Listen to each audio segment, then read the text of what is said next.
From Hollywood, it's time now for...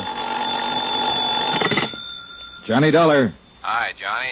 Pat McCracken at Universal Adjustment. Hello, Pat. Listen, I have something here I think maybe... Whoa, hold it, boy. I've already packed. What? You are? Yep, taking off in about an hour. First plane out I can get. Well, how'd you know? I've been planning it for months. How could you? It only happened last Thursday. Pat, Yeah? I'm going on a vacation far, far away to sunny Southern California. Little town of La Jolla. And to help me keep out of sight from such as you, I'm taking along all my skin diving outfit. Bye. Well, wait, Johnny. That's right next door. To what? The case I want you to handle for us in San Diego. Just changed my plans, Pat. I'm going to Florida. No, listen, Johnny. There's enough commission on this case to pay for 2 vacations. And as long as you're going to be right there in Southern Cal anyway, look, why don't you drop in on me before you take off? Okay, sucker. What? Just talking to myself. I'll see you.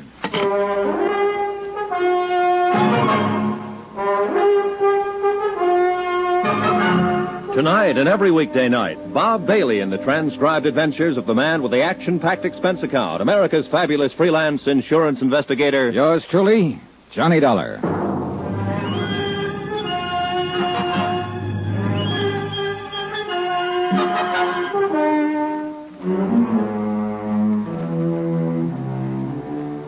Expense account submitted by Special Investigator Johnny Dollar to the Universal Adjustment Bureau, Hartford, Connecticut.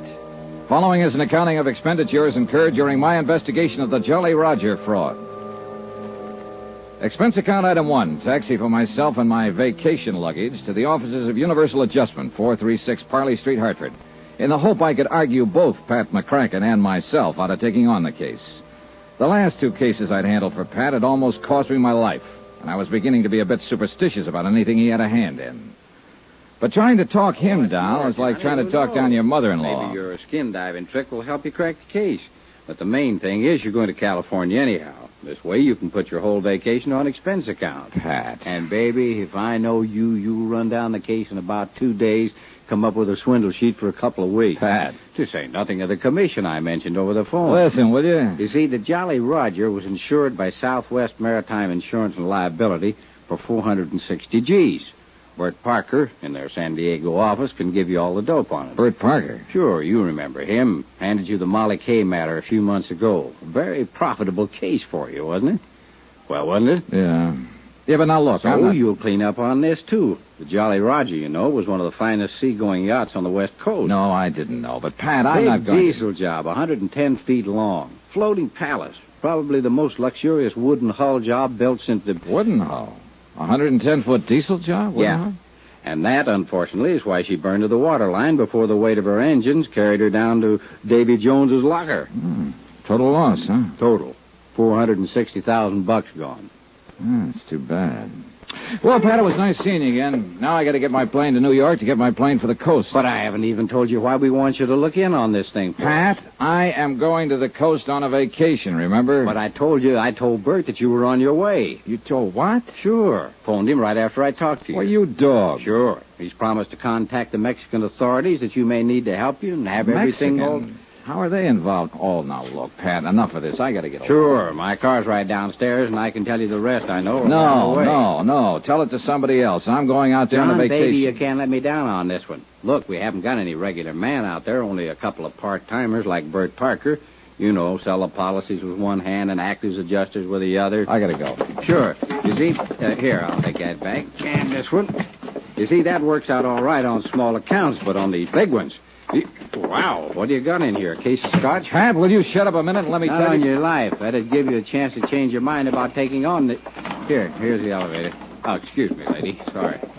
Now, I still haven't told you why we smell something wrong in this whole case. It's simply and clearly this, young boy.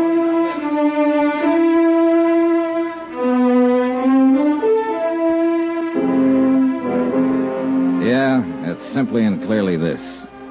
The diesel yacht Jolly Roger was owned by one Paula Zaganian, ex-rum runner, ex-gun runner, ex-shipping magnate, suspected spy through 2 world wars, and generally undesirable character, despite the millions he'd made. During the last war, he cleaned up by scaring some of the smaller countries into buying a lot of obsolete military equipment that was hardly fit for the scrap pile. And in more than one place around the world, there was anything but a welcome mat waiting for him. And in a lot of places, a lot of countries, the minute he landed his seagoing palace, the gendarmes would stick to him like flies to a molasses barrel just to make sure he behaved himself. Anyhow, trying to argue with Pat was useless, so I agreed to take on the case. Expense account, items 2, 3, and 4. $190, 4 cents. Plane fares and incidentals, Hartford to New York, New York to Los Angeles, L.A. to San Diego, where I hope to grab a cab to La Jolla before Bert Parker could find out I'd arrived. But I was met at the airport, but not by Bert Parker. Mr. Dollar. Yeah? I thought you were by the description. Well, don't tell me they've got me on those wanted posters out here, too. Oh, silly. I'm Jan Penny, in Mr. Parker's office. You know, Southwest Insurance and Liability. Maybe I ought to take the case after all. I'm going to work with you on it. Oh, no, I'm sure I will. You see, Mr. Parker's in the hospital. When he received Mr. McCracken's wire about your time of arrival, he asked me to meet you here. Hospital? What's the matter with him? It's supposed to have been an accident. Hit and run. Well, what do you mean, supposed to be? Bert thinks they tried to run him down deliberately. Who? I think he'd better tell you about it. Yeah, I think somebody better.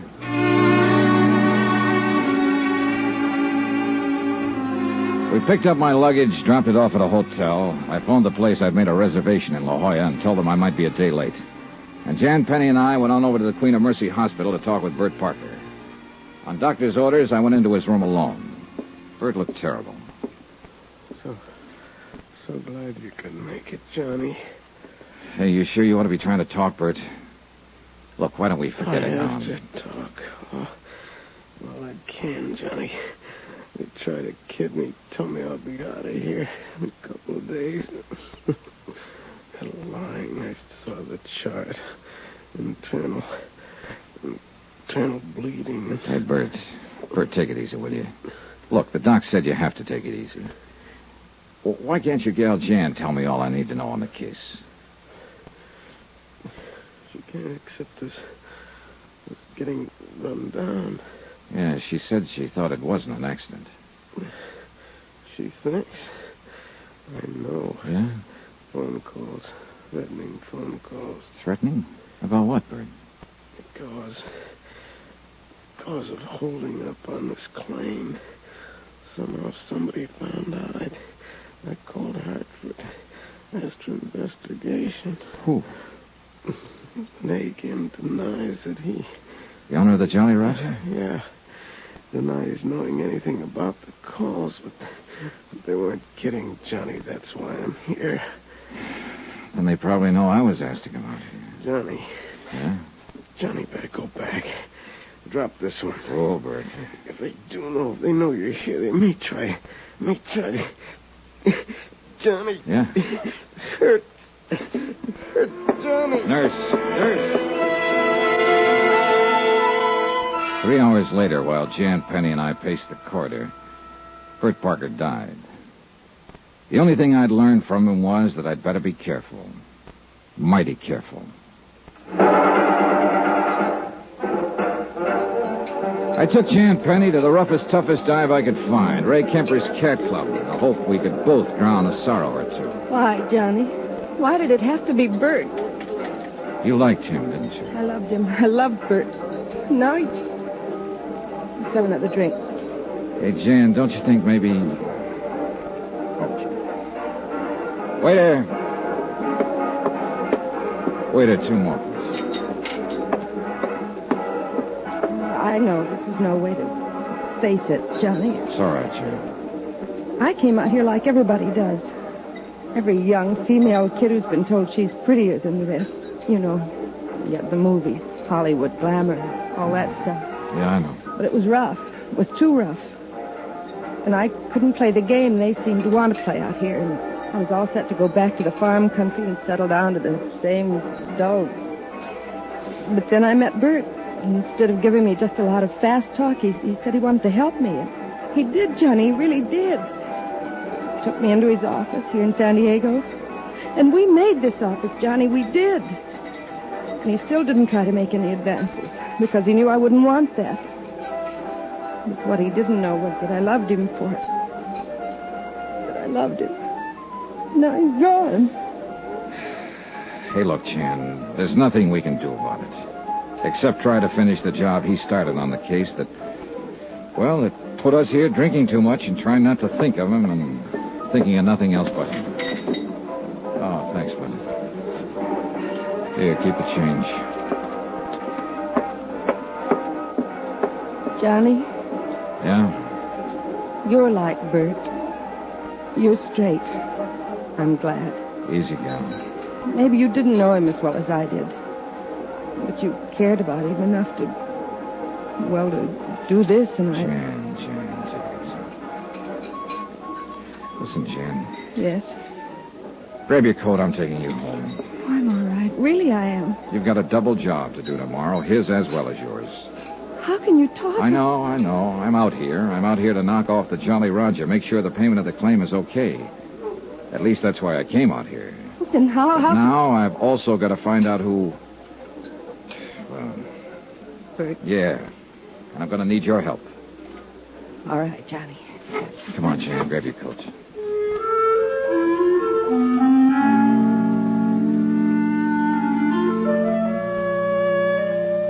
I took her home to her little apartment on East Drive. I didn't go up for the usual nightcap because I didn't want to. And I knew Jan didn't want me to. I dropped into police headquarters, homicide first, and then traffic detail to see if they'd been able to dig up anything on the hit-run driver who'd killed Bert. Nothing. Apparently the threat he'd received just before the so-called accident was something that only he and Jan had known about. The expense account? Oh, I don't know. Call it $10. A couple of cabs, a couple of drinks, or maybe 6 or 8, or... I'm kind of tired tonight. Bert was a nice guy. Jan's a nice girl. In the morning, I'll call the hotel in La Jolla and delay my reservation there another day. Meantime, I'll get some sleep, I guess. Maybe I'll even cook me up a dream or two about skin diving and sunning on the rocks of La Jolla after all this whole rotten case is cleared up. Get myself a good winter tan to take the place of this high eastern pallor I've been trying to get... Oh. Hello. Hello. Johnny. Hello? Johnny, listen. Hello, I can't... Jan? Yes, Johnny. Listen to me. Yeah. We must have been followed tonight. Huh? Jan? I got a phone call just a minute ago. Yeah? A man. He threatened me. What do you mean he threatened you? How? Who was it? I don't know. He said, if I help you, Yeah? there'll be another accident. To me. Jan. And to you. And to you. Listen, Jan. Oh, Johnny, I'm afraid.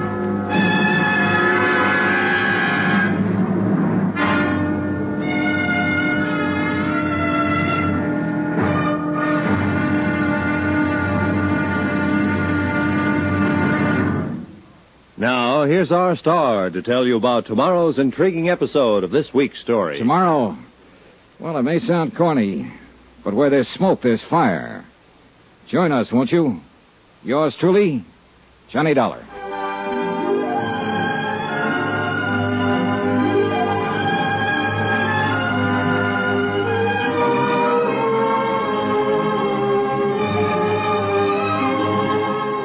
Yours truly, Johnny Dollar, starring Bob Bailey, is transcribed in Hollywood. It is produced and directed by Jack Johnstone, who also wrote tonight's story. Be sure to join us tomorrow night, same time and station, for the next exciting episode of Yours truly, Johnny Dollar. Roy Rowan speaking.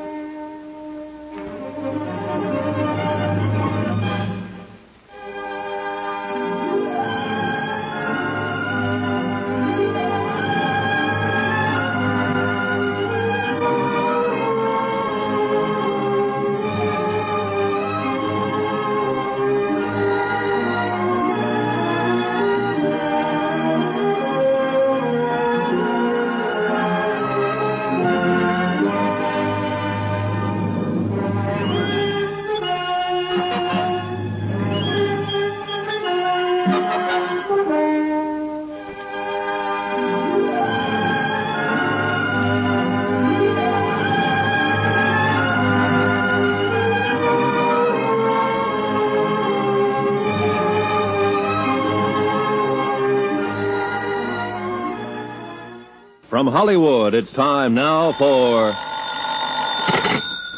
Johnny Dollar. Johnny, this is Jan. Yes, Jan. A minute ago, after you left me here at my apartment, I got a phone call. Yeah? A threat. If I help you on this case, there'll be another accident. Huh? Like the one that happened to Bert. Fatal. To me. Jan. To you. Oh, Johnny, I'm afraid. Stay right where you are. I'm on my way over.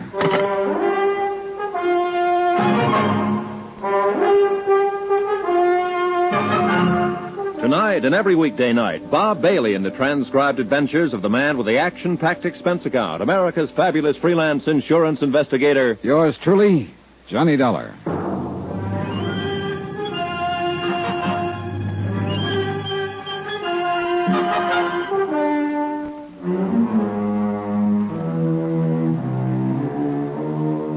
Expense account submitted by Special Investigator Johnny Dollar. To the Universal Adjustment Bureau, attention Patrick McCracken. Pat, I'm addressing this to you instead of to the Southwestern Maritime Insurance and Liability because Southwestern's sole representative here in San Diego, California, Bert Parker, died yesterday in the hospital, presumably of an accident. But I don't believe it. I think it's because he knew too much about this case. The Jolly Roger fraud. Item 6270, cab fare and tip from my hotel to the little apartment of Jan Penny, who had been Bert Parker's secretary before he was killed.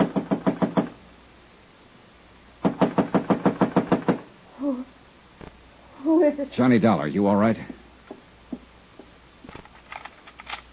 Come in, Johnny, quick. Here. Easy now. Who was it threatened you over the phone? Did you recognize the voice? Yes. Well, who was it? I don't know. Huh? It was the same voice that called Bert at the office and warned him before he was run down by that car and killed. But you don't know who it was? No. Oh, Johnny, I'm so scared. Please hold me. All right. No, I don't mean that. It sounds like I'm trying to... It's okay, Jan. It's okay. Just take it easy. Here we are. Come on. Sit down. Here, have a cigarette.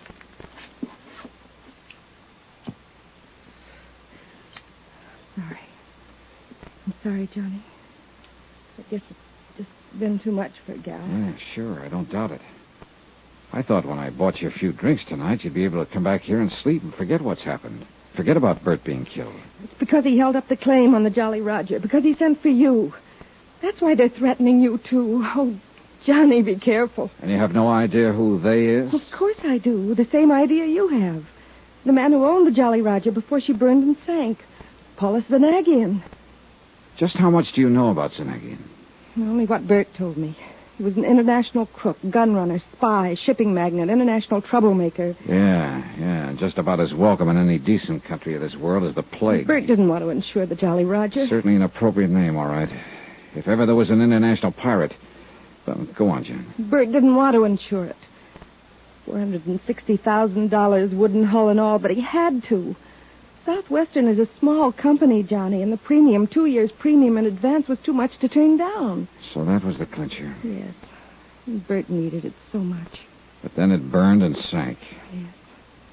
When they submitted the claim, Zanagian himself. Oh? Yes, Johnny. It was Paulus Zanagian himself who bought the policy, and he made the claim. Demanded immediate payment. But when Bert decided to hold up until you could come out here and investigate it. The warnings and the so-called accident that killed him. Yes. Now they're warning me. You. Johnny, why don't you give this up? Where's Zanagian now? Here in San Diego at the Larchmont. And you're sure it wasn't he who called you tonight, who called Bert and warned him? I'm sure. I would have known his voice, his accent. But, Johnny, I'm frightened. All right, now look. Go on in there, into your bedroom and sleep. No. Take a sleeping pill, whatever you like, but get some sleep. Look, there's nothing we can do tonight, and there'll be plenty for us to do tomorrow. But after that phone call, I'll stay right here on the sofa. And look, I've got this. Have you any kind of a gun? No, Johnny. Well, now go on in there, lock your windows, close the drapes, and get some sleep. That's orders. All right. Good night, Johnny.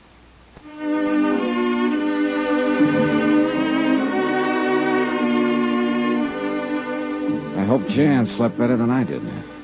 Expense account item 7, 90 cents. Taxi to police headquarters, first thing in the morning. I spent a solid hour talking with Detective Sergeant Joe Franklin. Yes, they were working on the hit-run death of Bert Parker. No, they hadn't come up with any leads. All he knew was that Bert had left his office late, was shortcutting his way through an alley to where his car was parked, had been knocked down when he reached the end of the alley. No witness, no tar marks, nothing. They'd questioned Jan Penny about possible enemies and come up with the same answers I did. But no evidence. Item 8, taxi to the Larchmont, where the desk clerk announced my arrival to the penthouse suite. Come in, sir. I've been waiting for you to call on me. Mr. Zanagian? Terribly distressing news about your colleague, Mr. Parker. I feel... Oh, sit down, won't you? Thanks. Tell me, sir, have the police found any clue as to who ran down and killed the poor man? Oh, you know that he died last night? Oh, yes, of course, within a few minutes of when it happened. But was Sergeant Franklin able to give you no inkling of who might have done it? Oh, do not look surprised, my boy. I not only know of your visit to police headquarters this morning, but of everything else you have done since your arrival here in San Diego. Well, that's very interesting, Mr. Zanagian. Yes, isn't it? But I'm sure the reason for it is very obvious. Is it? Of course, my friend, of course. I am depending on you to see that prompt payment of my insurance on the Jolly Roger is made. After all, that is the only reason for your being sent here. Who told you Therefore, I feel it my obligation to see that nothing happens to you, that you are given, shall we say, adequate protection during the time you are here acting in my behalf. Mr. Zanagian, before That you is why I have made a trusted man responsible for watching over you at all times during your stay. Uh-huh. I suppose that's just a polite way of saying that you've had somebody tailing me since I got here. Oh, by the way, a lovely girl, Miss Penny, isn't she? And she was so devoted to Mr. Parker. Terrible shock to her, his death. Your solicitude to her is to be highly commended. You really keep tabs on things, don't you? But now, let us get down to the business at hand. Yeah, let's. The loss of the Jolly Roger came at a most inopportune moment. My crew were testing some new equipment in preparation for a somewhat lengthy trip abroad. When the accident occurred, they sent her to the bottom out near the Coronado Islands. Just what kind of an accident was it? But, oh, forgive me, dear man. I forget you have not yet contacted the Coast Guard for the details of the whole affair. That's right, but how did you... But I am certain you will. So why should I bore you with information you will only have to hear all over again from them? Suffice it to say, dear sir, that the loss of my beautiful yacht was due to some mechanical failure, so to speak. Something with the electrical system, I believe it was. Yes, I do. But my point to you is simply that I must have settlement of my claim without delay, so that I can leave the United States as soon as possible. For where? Do you mind? Oh, no. Of course I don't mind. But why bore you with my personal affairs? So urgent is my need for immediate settlement that I can only remind you that I am a most generous person. Which is to say, I can assure you of ample reward for anything you may do to expedite payment to me of the Now, just hold on a minute. I'm sorry, my dear sir. Oh, dear me, I'm sorry. I've seemed to monopolize the conversation, haven't I? Mr. Zanagian, let's stop beating around the bush. An insurance claim for $460,000 is investigated in any event. Bert Parker seemed to think there was something wrong with this claim. He said so, and apparently it cost him his life. The same threats that were made to him have been passed on to his secretary, Jan Penny, and to me. And if that doesn't make the whole case smell to high heaven... Oh, my dear All right sir. now. Now you're trying to bribe me to make a quick settlement. So, mister, if I weren't suspicious of the whole thing before, you can believe me, I am now. Oh, my dear Why man. anyone with your reputation for millions should be in such a hurry to get his hands on a few $100,000, I don't know. But if I were you, I'd sit back very quietly and prepare for a long wait to see if you get it at all. Oh, how unfortunate this attitude for you. That a threat? No, dear boy, not at all. I am simply thinking of how much easier it could be for you. And, of course, profitable. Perhaps you will change your mind. Not a chance. Then, sir, since settlement of my claim seems to rest entirely on your shoulders at the moment, and since someone, I can't imagine who, has seen fit to threaten you, and please, don't forget that, dear boy. Mr. Zanagian. Yes? I don't scare easy. It was pretty obvious that Paula Zanagian was used to having his own way, would stop at nothing to get it. Bert Parker had been right. I'd have to watch my step. I checked with Jan, then grabbed a taxi to pay a visit to the Coast Guard. Lieutenant John Smith, believe it or not.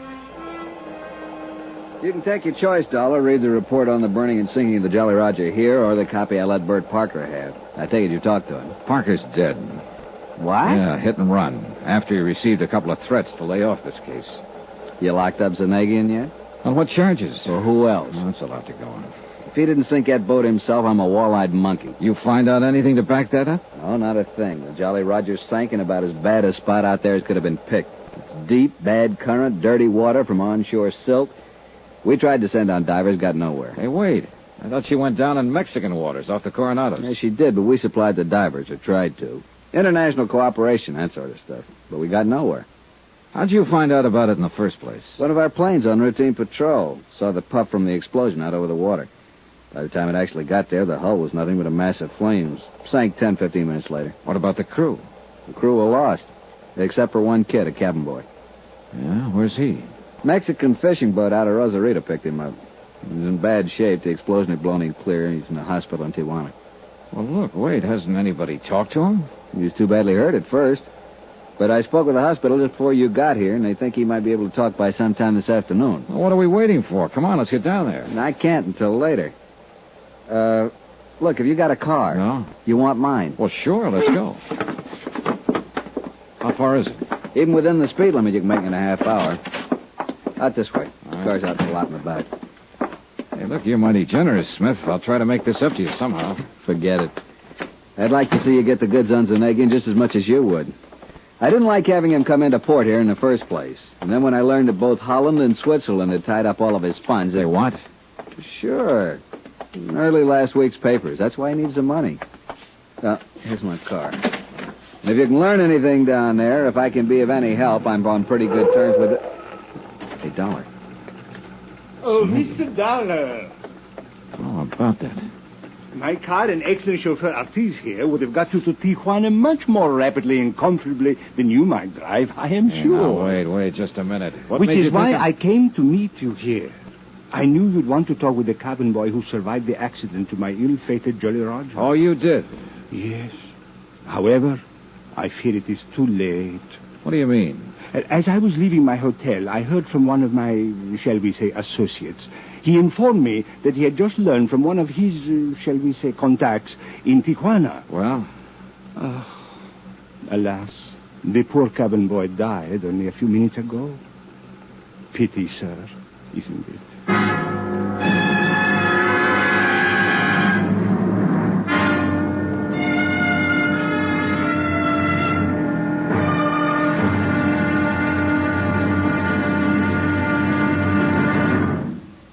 Now, here's our star to tell you about tomorrow's intriguing episode of this week's story. Tomorrow, a dead man talks. And what he has to say isn't very pleasant. For it all adds up to just one more good, solid thread on the life of yours truly, Johnny Dollar.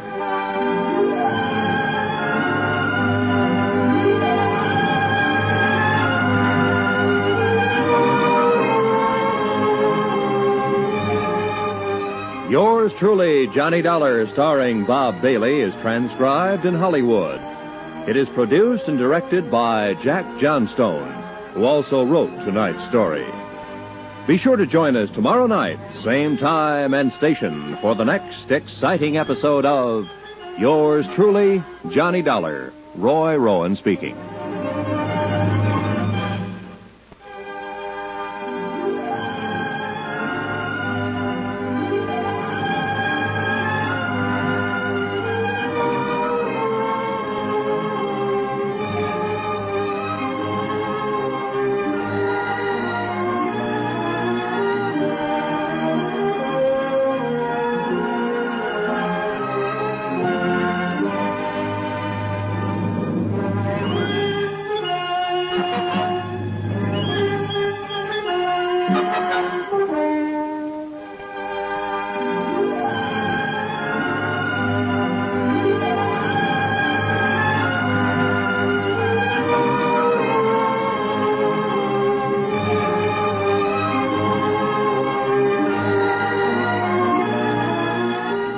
From Hollywood, it's time now for... Johnny Dollar. I have your call to the Corazon de Los Angeles Hospital in Tijuana, Mexico. Good, operator. One moment. Hello? Oh, this is Dr. Fernando Hernandez. I'm Johnny Dollar, investigating the wreck of the yacht, the Jolly Roger. The only survivor reported was a cabin boy, and I understand he just died in your hospital. Yes, but under most unusual circumstances, Senor Dollar. That's exactly what I wanted to know. Also, Senor, there are some things he told me earlier that I think you ought to know. Doctor, I'm on my way down there to Tijuana to see you.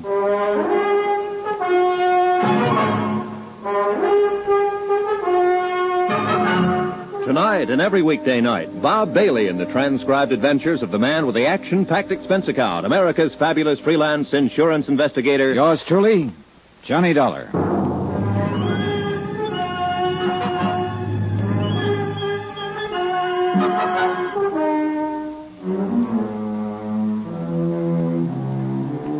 Expense account submitted by Special Investigator Johnny Dollar. Location, San Diego, California.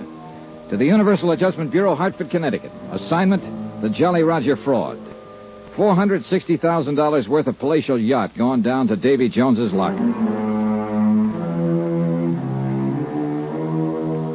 Expense account item 9, 40 cents, telephone call. To the hospital in Tijuana from a phone booth at Coast Guard headquarters here in San Diego.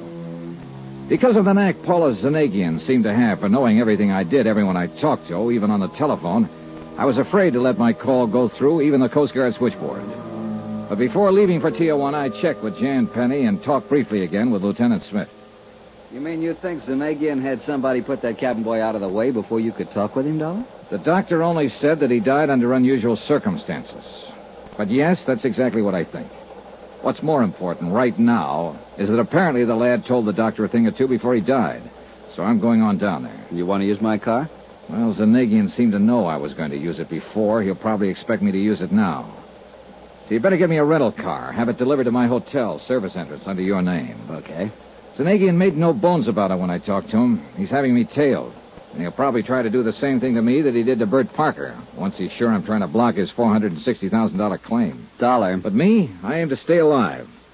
Until I can not only prove his claim of fraud, but see him sent up for murdering Parker and the lads who went down with the Jolly Roger. Dollar, why don't you get the police in on this with you? If your life's in danger... I want to do it alone. Hey, one more thing. Yeah? You're sure that Zanagian needed money? I thought from all I've ever heard that international racketeer was loaded. According to the papers, both Holland and Switzerland locked up his bank accounts just within the last week or so. That's why he needs a pot full of cash to get over there.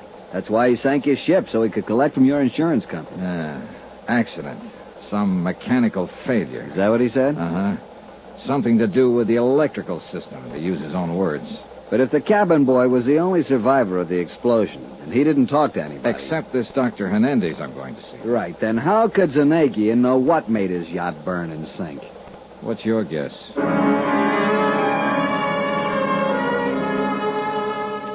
Expense account item 10, $50, deposit on rental car.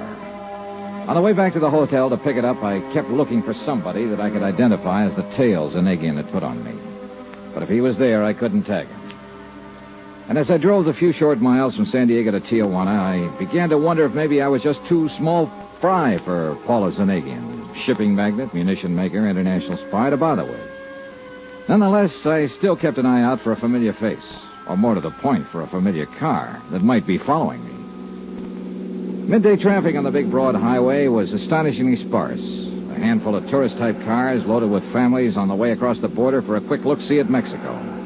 A handful of movers who were on their way to see how far and how long their American dollars would keep them in favorably exchanged Mexican pesos. Some smart Cadillacs, some of them towing outboard runabouts and filled with eager-eyed fishermen. And the usual run of trucks, big trucks and trailers. The boys who made a living behind the wheel, the best drivers on the road, wherever they were, loaded with goods for transport between states or countries or what have you. I drove fast, I drove slowly, and I still didn't see any car that might have been following me. To make sure, I took off on a gravel side road, drove a mile or more, and waited. Nobody followed me. So I finally gave up and went back to the main highway. At the border, I asked the guards where the Corazon de los Angeles hospital was, drove the car to it, parked in back, and asked the first nurse I could find, and I should have stopped right there because she was beautiful, asked her where Dr. Hernandez hung out. Hernandez spoiled a beautiful romance in the budding and led me into his office.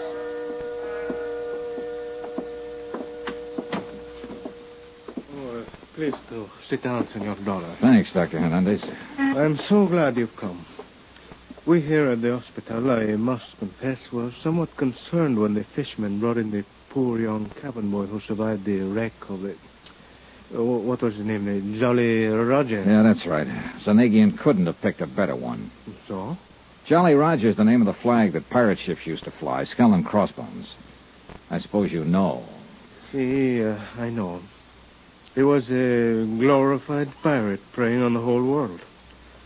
I'm a student of history, senor, modern as well as ancient. In his small, selfish way, I realize that Paulus Zanagian has looted the whole world. A dangerous man. You say you were worried when his cabin boy showed up. Because there was a man who called and wished to visit him. Insisted on it. Oh? See, but... Of course, because of his condition, we could not permit it. The explosion of the ship had done a great deal of damage to his small body.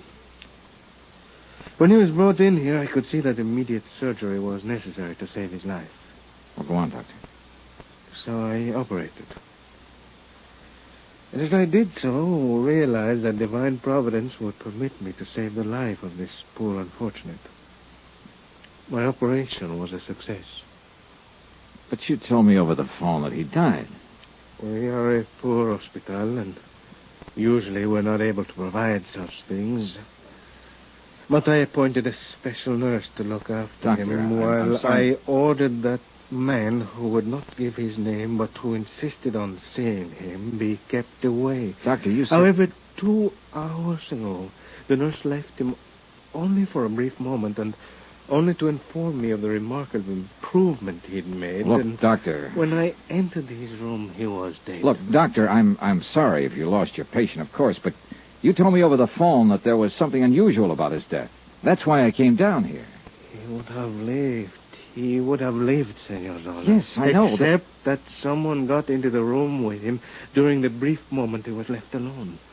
Got into him and killed him with this. Well, what is it? A knitting needle? I think so. He would have been well again, Senor, but he was killed. Murdered. Have you told the police about this? See, and they are what you call at a loss. Oh, brother. Well, how do you think I feel? I was going to tell them what I knew about the unfortunate boy when your telephone call came. Then I decided perhaps I'd best talk to you first. Well, just what is it you know about him? It is what he knew about the sinking of the boat. The Jolly Roger. See. Thanks to adrenaline and other stimulants I administered even before we began the anesthetic for the operation that saved his life. Only it didn't stay saved long. See. He regained consciousness long enough to talk with me. He talked a great deal. Well? Well, Doctor, what did he tell you? My notes. I kept very careful notes in this drawer. And... Well, what is it, Doctor? What's the matter? The notes I had, they're gone. Gone? Here. I kept them here because I knew they'd help to solve the crime of the sinking of the ship. Well, what did this boy tell you? Notes or no notes, Doctor? You must remember something of what he told you. Well, see, yes. Well, what? That he'd seen a strange device taken aboard the ship. He was young and curious, as all boys are. Yeah? That only the captain of the vessel had handled it, had taken it to the engine room. That he had inquired about it and been told to mind his own affairs. Well, what kind of a device was it? Did he tell you? Like a clock, he said. A clock on a large box, like an alarm clock. It was set for 2:35. He hold everything. That was the time the Coast Guard patrol plane saw the explosion. I knew that. All right, go on, Doctor. That, Senor Dollar, is all. Well, I don't know about you, but it sounds to me like Zanagian or one of his men or both planted the time bomb in the engine room of that yacht. See? No. Now, wait a minute. Yes? If the captain knew about it... Hey, look, Doctor, the U.S. Coast Guard reported that the only survivor was this cabin boy. Now, surely the captain wouldn't have let himself get blown up. Oh, no, he would not, except for one thing. Yeah? And I tell you only what I know from the cabin boy. Oh, yeah, what's that? This trip was a test. Before the ship, the yacht, was to go on a long trip. It had many new devices on it. Uh-huh. A large, tall mast for what you call a radar. Yeah, go on. The Capitan, when they reach a point of the Coronado Islands, ordered a small boat put, over the side. Yeah, that's right. Go on. But in doing so, the radar mast, fell down, and the Capitan was struck by it. Therefore... Doctor, now listen carefully. Tell no one you've talked to me. Tell your local police, if you like, what you learned from the cabin boy. Report it to your Coast Guard or whatever you have to do down here in Mexico. But don't, under any circumstances, let anyone know you've talked to me. I do not understand, senor. You wonder where your notes on the cabin boy are? Well, if you ask me, Zanegian is looking them over right now. Impossible. Nothing is impossible with a guy like him. Now, what I'm getting at is this. I'm a marked man, Doctor. He's after me, and he'll be after anybody who tries to help me. Cannot believe. Well, you'd better, if you want to stay in one piece, so take no chances. I don't think I was followed down here, but I may have been. If so, your life is in danger, same as mine. So please, watch your step until I can pin whatever it takes on Zanegian to send him up for life. This is fantastic. Yeah, sure it is. But outside of you and a girl named Jan Penny and... Doctor, may I use that phone of yours for a call across the border? Well, of course. Here. Thanks. Hello? Hello, operator. I want to call Coast Guard headquarters in San Diego, California. Lieutenant John Smith. You know something? Your Mexican operators speak as good English. Hello? Yes, thank you. You seem alarmed, Senor Dollar. Are you Doc, sure I just hope you find no cause for alarm before this mess is over. But I say it again. Watch your step. The mere fact that you've talked with me... Hello? Oh, where can I reach him? Well, sure, I'll talk to anybody there at headquarters. Hello, I'm calling Lieutenant John... I see. Thanks. What is it, Mr. Dollar? Lieutenant Smith is dead. What? A hit-and-run accident. About an hour after I left him. Watch your step, Doctor. See. And you too, Senor Dollar.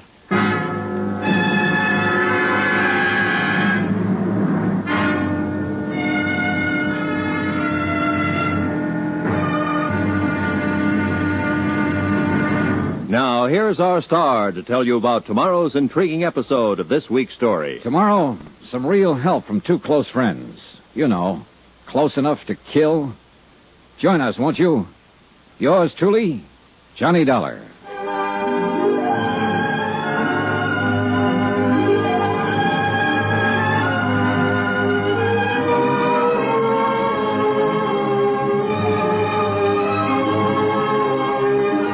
Yours truly, Johnny Dollar, starring Bob Bailey, is transcribed in Hollywood. It is produced and directed by Jack Johnstone, who also wrote tonight's story.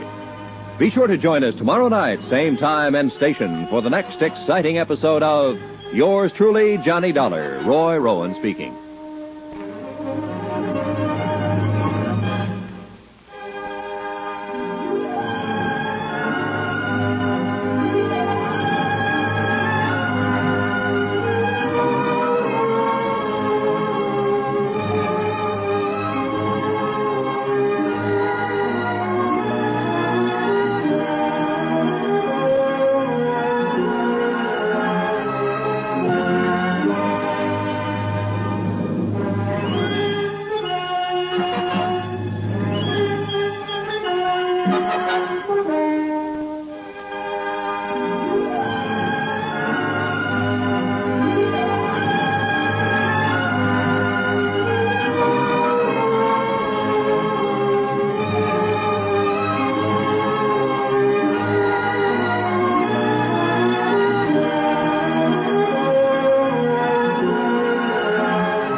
From Hollywood, it's time now for...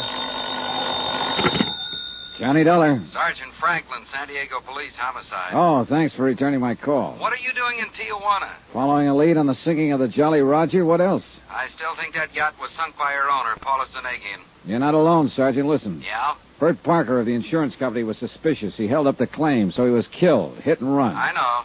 Lieutenant Smith of the Coast Guard was helping me with the case. Now he's been killed, also hit and run. We know. We're working on it. Jan Penny, who was Parker's secretary, is helping me, too. Get it? I get it. I'll assign a man to protect her immediately. Good. But, Dollar... Yeah? What about you?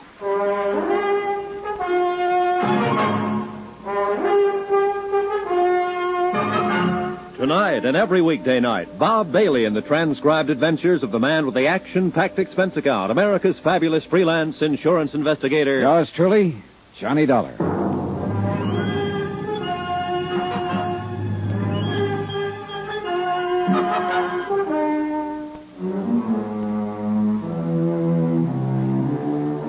Expense account submitted by Special Investigator Johnny Dollar. Location, San Diego, California.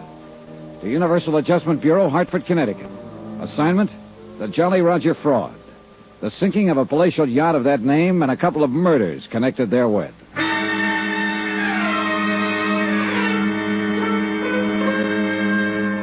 I thought I was going to Southern California for a vacation. You know, a couple of easy weeks at La Jolla, sitting around in the sun, doing a bit of skin diving. Maybe even some personal investigation to see if the publicity pictures of the contents of some of those bikini bathing suits were really true. But I ran headlong into what looks like a very, very fraudulent insurance claim. $460,000 worth. Claimed by an international troublemaker named Paulus Zanagian for the loss of his yacht, the Jolly Roger. Only the crew were aboard when it headed out toward the Coronado Islands on a test run. A tryout for a lot of new radar equipment. After a big explosion that caused the Jolly Roger to burn and sink, only one man came back. I told what I knew about him to Sergeant Franklin at San Diego Police Headquarters. And then the poor lad died there in the hospital in Tijuana, huh? Yeah, but not until he told the senior medico a couple of things that make me surer than ever that the owner, this Paula Zanagian, planned the explosion and sinking. Evidently, Sergeant, the captain took a time bomb on board. And let himself get blown up with a yacht? Now, look, Dollar. No, not that easy. He'd have been able to get off before the time bomb exploded. If he hadn't been hit over the head by a falling radar mast. Oh, I see. But what I don't see is why Zanagian had his ship blown up in the first place. Well, if you've read the papers, you know that the Swiss and Dutch governments have put all of Zanagian's funds under lock and key. Oh? Yeah. In spite of the millions Zanagian has made off his international arms smuggling rackets, his fomenting of revolutions among the smaller countries, he suddenly found himself without enough money to get over there and do whatever is necessary to free his money. Somebody finally caught up with this international racketeer. That's right. His credit, of course, isn't any good anywhere. Big yacht, sure. But he didn't have enough money to pay his way back to Europe. Unless he could collect for the loss of the Jolly Roger. And when Bert Parker tried to stall on settling the claim... Parker didn't last long. Then I came into the picture. I talked to Zanagian. Yeah? He told me if I didn't see that his claim was settled immediately... Well, he casually mentioned Bert Parker's sudden demise. Dollar, I wonder if there isn't some technicality on which we can hold that guy. Jan Penny, who was Parker's secretary. Yeah? Jan has been helping me on the case. Result, a warning threatening both her and me. And you know what happened to Lieutenant Smith as a result of his giving me a hand. Have you got somebody keeping an eye on Jan? I'll get Tommy Golden, one of the best men on the force. Good. And he's smart enough to keep her from knowing he's watching over her. Fine. Things have happened so fast since I got here that I haven't had time to check thoroughly with her on the background of the whole case. Well, it really shouldn't be too disagreeable a job, Dollar. Huh? I've seen her. What's your next step? Well, first, what progress have you made in finding out who ran down Lieutenant Smith? Same story we got when your friend Bert Parker was run down and killed. Yeah? The few witnesses just weren't on the ball. In each case, it was a black Buick sedan, 54, 55. Nobody saw a license plate. You mean there was none on the car? Apparently not. Traffic Division's going to have something to answer for. Unless the license plates were hidden just during the time of the... Well, murders is probably the right word. Possible, probable. So forgive your traffic detail. Needless to say, we're checking every public garage in town and every car in the streets, but beyond that... Dollar, we're just as sure as you are that Zanagian himself is behind all this. He's not only a man, he's an international organization. Oh, brother, don't tell me. For all I know, you're one of his boys. Oh, now, wait a minute. He's known every move I've made since I got here, almost before I've made it. When he met me outside Coast Guard headquarters and tried to stop me from going down to Tijuana, I thought, heaven help me, that maybe Lieutenant Smith was one of his boys, until Smith was killed. He's had somebody on my tail every minute since I hit this town of yours. I'm sure of it. But I can't spot him. Dollar. Yeah? We feel the same way about Zanagian that you do. We know that wherever he goes, he has, well, it sounds corny, but call them henchmen hanging around with him. Maybe it's just one or two, or maybe it's a dozen. And we've tried to spot him, but no luck. Certainly none of the crew of the Jolly Roger were among them, or he wouldn't have let them get blown up. Or maybe he doesn't have any little helpers. Maybe he does everything himself. You know, it's funny you should say that. It was he himself who took out the policy on the Jolly Roger. It was he who personally made the claim. It was he who drove his car around to meet me at Coast Guard headquarters. As a matter of fact, it was... that's impossible. Can you tell me why? Oh, because he alone couldn't have known about my coming out here, my every movement. He'd be crazy to drive the hit-and-run cars that killed Parker and Smith. And after all, there were a couple of husky characters standing around quietly in the corners of his penthouse suite when I called on him. One of them 6'2", black hair, and a scar from his right ear nearly to his chin? Yeah. He's been watched every minute he's been out of Zanagian's hotel room ever since they got here. The short, heavy-set, wormy little man? That's right. Him, too. We got nothing on him. Except that we know they're working for Zanagian. What's your next move, Dollar? Oh, if I had any sense, I'd do what I came out here to do. Have myself a vacation over in La Jolla. Forget this whole thing. Let the insurance company pay the claim on the Jolly Roger. Let Zanagian get out of the country and forget it. You'd be able to forget the threats on your own life, Dollar? Yeah, and I'd be able to... Hey, wait a minute. What about Jan Penny? I told you I'll have a man looking after her. Oh, yeah. Well, I guess the best thing I can do is take her over to Bert Parker's office, have her open the files, and see if I can find something there to get to work on. Incidentally, Dollar, she drives a black Buick. I hate to say it, Sergeant. Have you checked it out?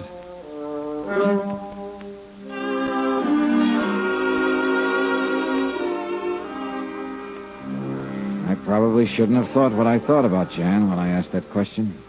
I was sorry I had when I reached her apartment a few minutes later.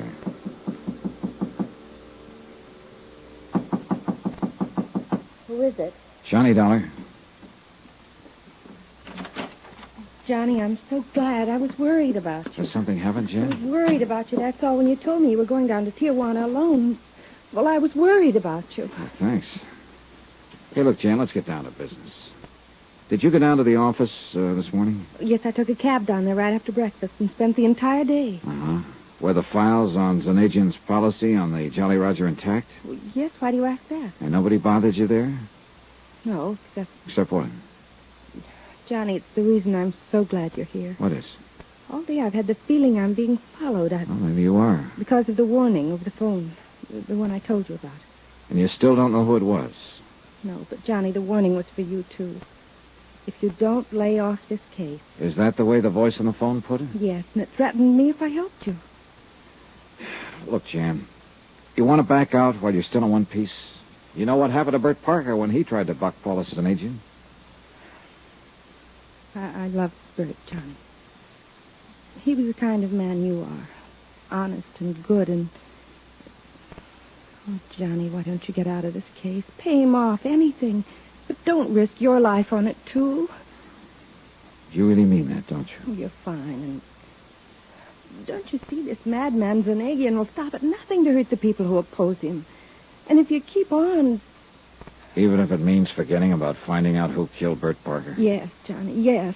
If it means putting your own life in danger, settle his claim, anything. How about you? I'll go away. I'll go somewhere else and try to forget the whole thing. Oh, Johnny, listen to me. I'm listening. It isn't worth it to take the risk you're taking. Jan, it's my job. But why should you worry about me? Because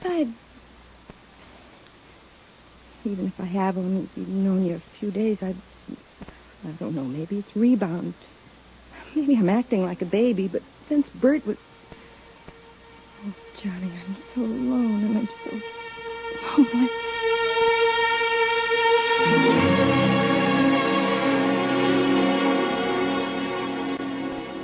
Jan was a very pretty girl. Soft, warm, lovely. We had a drink or two and talked about a lot of things. The kind of things I'd planned to talk about to some charming girl on the vacation I'd planned but wasn't having here in Southern California. I might even have forgotten about cleaning up the case and going on to La Jolla. Why don't you make the company pay them off, Johnny? Forget it. so you and I won't be in danger from this man. Suspicion. Why can't a guy relax and enjoy a situation like... Jan, come on, honey. Let go, will you? I gotta get out of here. Look, I've got a hunch, and in this crazy business of mine, when you get a hunch, you better act on it. Oh, no, Johnny, tomorrow. Oh, no, honey, look, I'm going down to police headquarters. Johnny. The one thing I haven't checked on, the one person who was connected with Bert Parker. But police headquarters this time of night, oh, no. Jim Franklin. He said he'd be there all night. Can't you check Sorry, on... Jan. Leave me here all alone? You come with me. We'll grab a cab and go down there together. Oh, all right. Then we'll come back here? Depends on when I find out. Then I'll wait for you. Only why don't you take my car? It's right down in the parking place just outside the building. Okay, sure. Here, I'll get you the keys. How'll I know which one is yours? It's an old black Buick in parking space 5 down there. Just had a new paint job. You can't mistake it. Here. Okay, thanks. Jan, didn't you say something about taking a cab down to the office this morning? Because of the fresh paint in my car. It was so foggy this morning. I wanted it looking nice in case you wanted to use it. Ah, you're a rascal. See you later.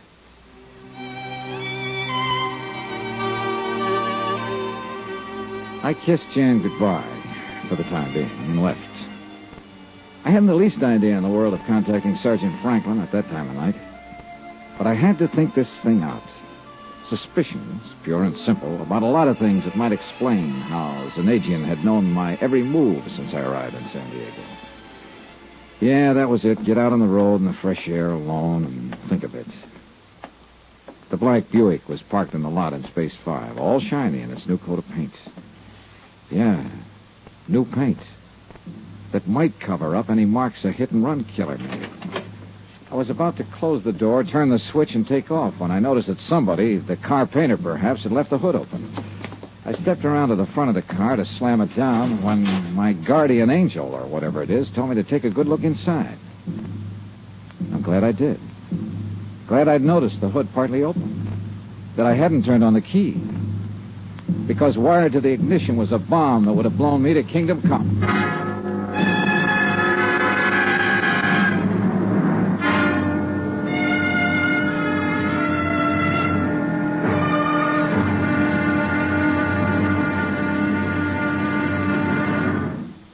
Now, here's our star to tell you about the final intriguing episode of this week's story. Tomorrow, the wind-up, where the obvious becomes only too obvious. Join us, won't you? Yours truly, Johnny Dollar.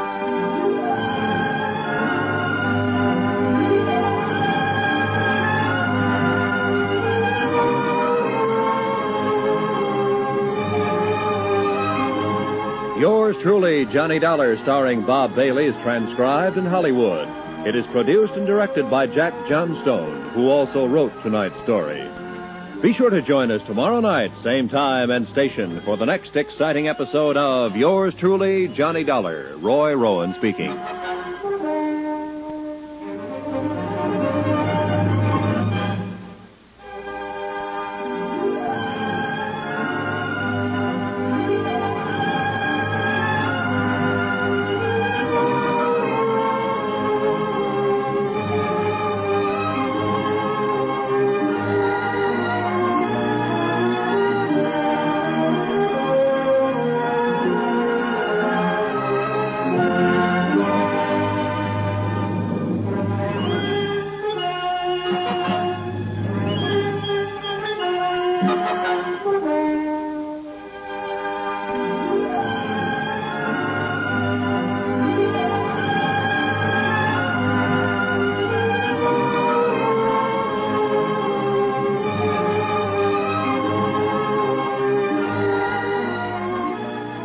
From Hollywood, it's time now for...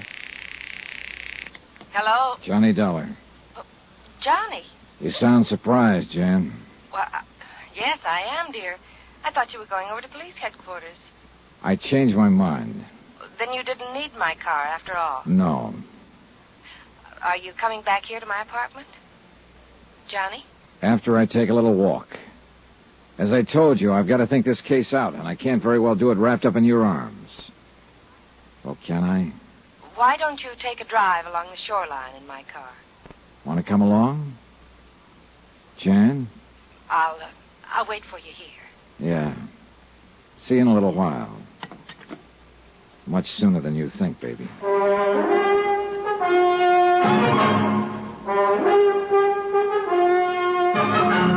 Tonight and every weekday night, Bob Bailey in the transcribed adventures of the man with the action-packed expense account, America's fabulous freelance insurance investigator. Yours truly, Johnny Dollar.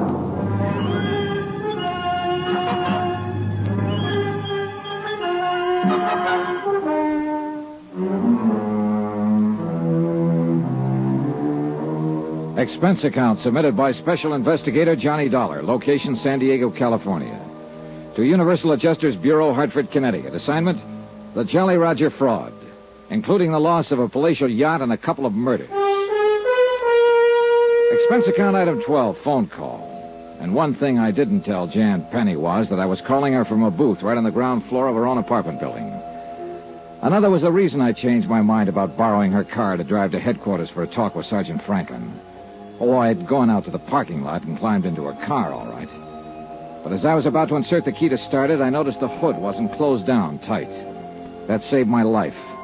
For wired to the ignition, I found a booby trap that would have blown me to kingdom come if I'd even turned the key. After hanging up on Jan, I hopped upstairs to her apartment and pressed an ear against the door. No, he didn't.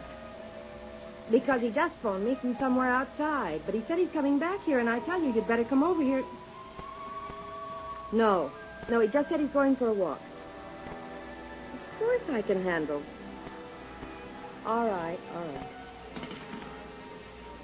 I went back to the first floor to the phone booth and called Sergeant Franklin. You think Jan Penny's in with Zanagian on this whole deal? Tell you this, I don't like what I think. Look, Sergeant, I'm going back upstairs to talk to her again. Talk, did you say? Yes, talk. I'm going to lay it all out to her, tell her what I suspect and why. If I can break her down, okay. If I can't, well, I misjudged her. Lucky stiff. Huh? I've seen her, Johnny boy. What's that supposed to mean? I hope you have misjudged her for your sake. What? Reconciliation. What a lovely way to spend the rest of the evening. Look, you dope. Go to it, boy. And happy hunting.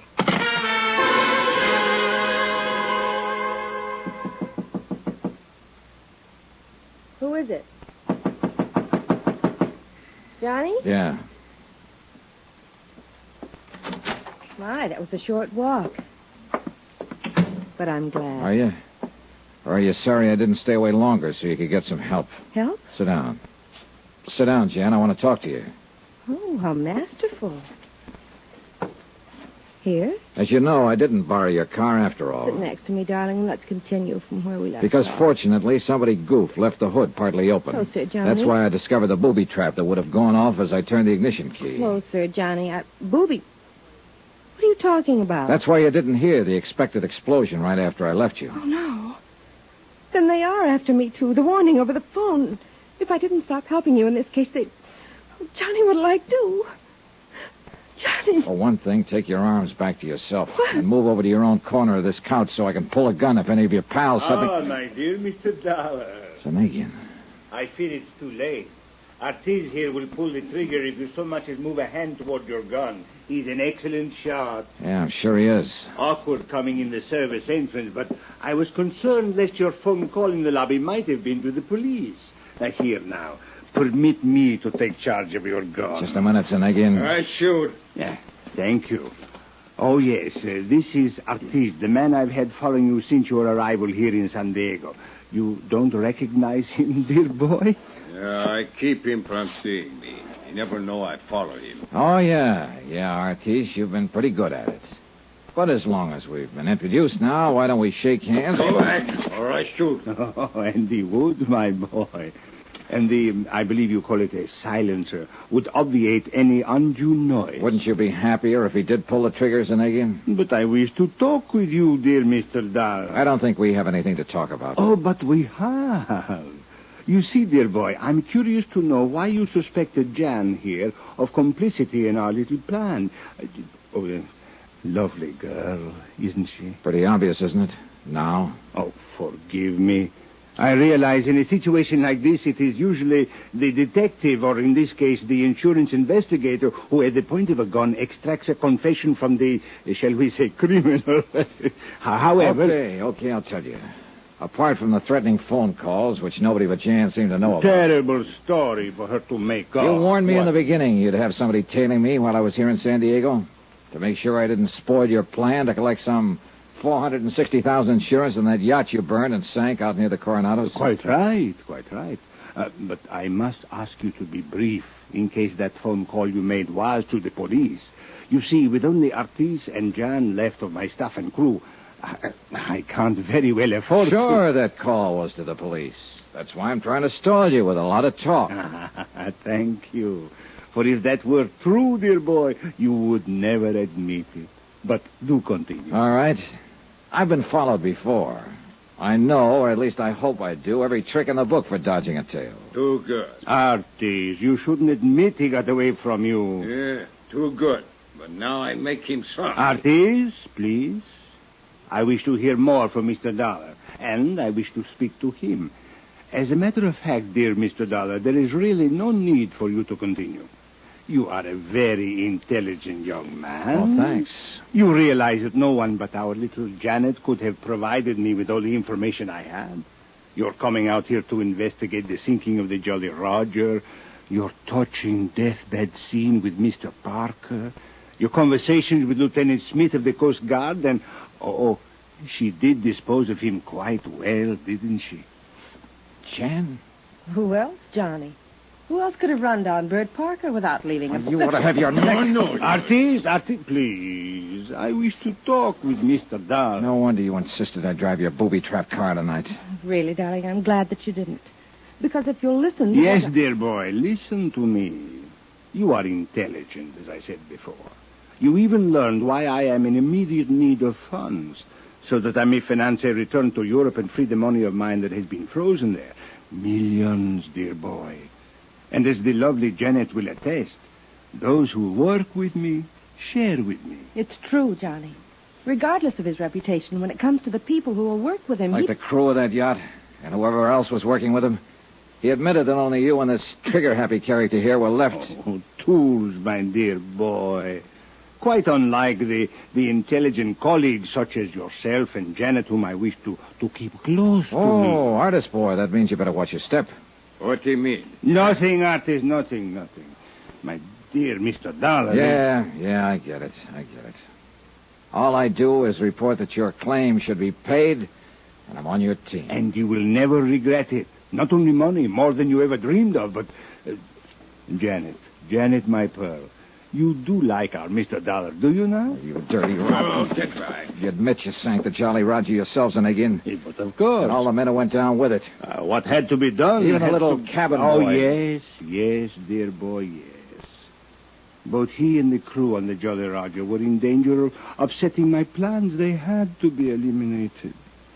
But you, dear man, please, do not stand in my way. Much as I like and respect you, if you do, you will leave me no choice but to eliminate you.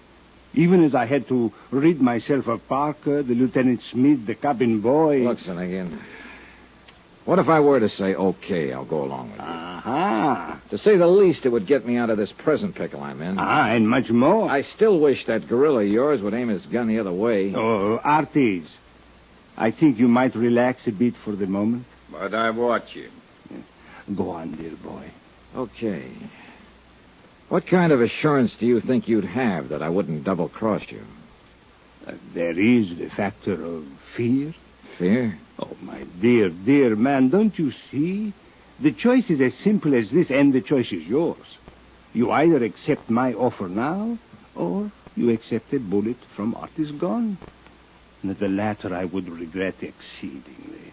Not only because of you, I like you, but because it would mean temporary interruption of my plans, a quick trip across the border to avoid being found when your body is discovered, and the necessity of devising some other means for attaining passage to Europe.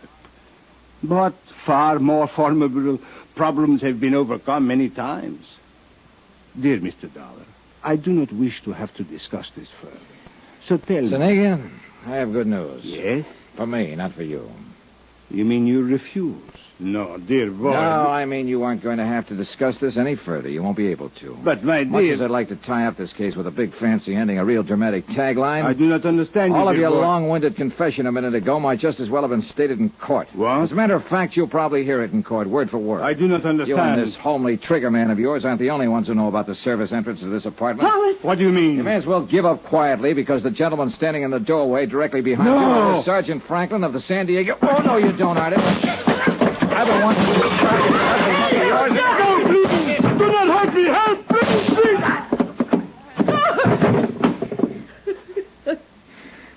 Thanks, Sergeant. What a mess. Better tie up this gorilla, boys. Okay. I'm glad you took the hint and came over. You know my call was being listened to.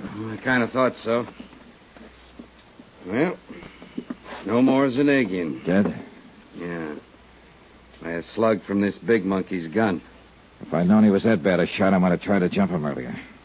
Come on, Artis. Up. After the way you hit him, he'll sleep for a long time. Well. Johnny. Huh? Johnny, listen to me. Oh, shut up.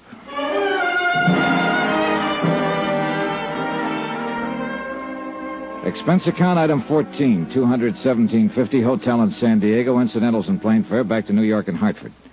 Expense account subtotal $523.23. I'll give you the rest when I finish my vacation in La Jolla, the one you promised me. Remarks? The fabulous crooked empire of Paulus Zanagian is kaput. The same way it happens when every man who tries to break the rules of international law and order. You might almost have called it death by his own hand. Though, of course, little Artie will be made to pay for it. Jan, same thing, I guess. Why did they do it? Yours truly, Johnny Dollar.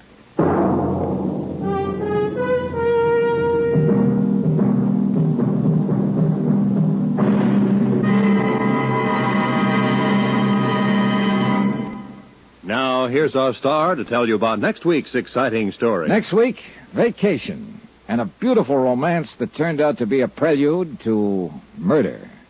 Join us, won't you? Yours truly, Johnny Dollar.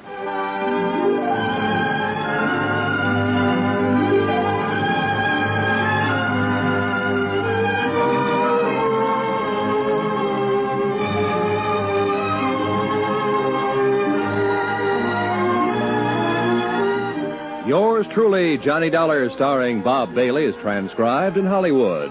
It is produced and directed by Jack Johnstone, who also wrote this week's story. Heard in the cast were Virginia Gregg, Forrest Lewis, Paul Frees, Jay Novello, Harry Bartell, Don Diamond, and Victor Perrin. Musical supervision by Amerigo Marino. Be sure to join us on Monday night, same time and station, for another exciting story of Yours truly, Johnny Dollar.